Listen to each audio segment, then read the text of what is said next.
Alright, diagnosing tayo mga mates.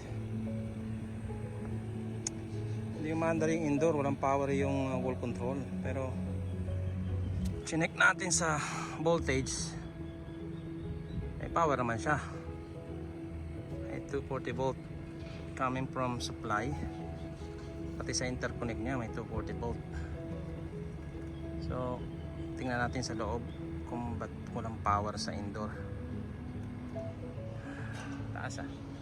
Alright, let's go. Alright mates, yan yung indoor natin. Alamin natin ba't walang power. Ba't walang power.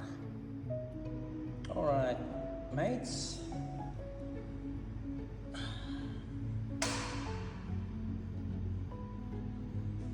this is what we found out. Okay, may power siya coming here. Meron siyang 240 volt galing sa outdoor. Kaya kung mapapansin nyo, may power pa rin yung board natin.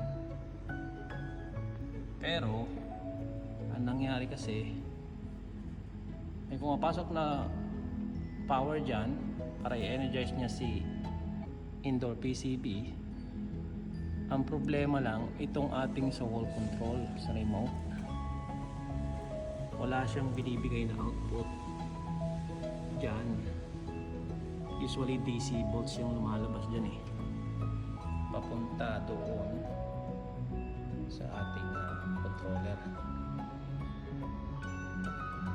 Kaso walang power doon sa controller, hindi siya nabibigyan ng power galing dito, kaya hindi siya mabuhay. So tingin ko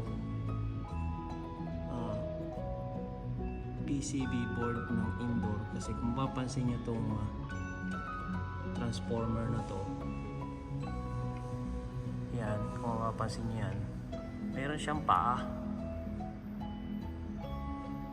pero ang nangyari is putol. Nakita nyo? Putol yung paa niya, hindi siya nakakabit. So tingin ko yan yung problema natin. May 240 volt siya in para i-operate yung PCB, pero dun sa signal niya papuntang remote para isabihin na mag-on ka na, wala siyang power. So o-order natin ng bagong indoor PCB board.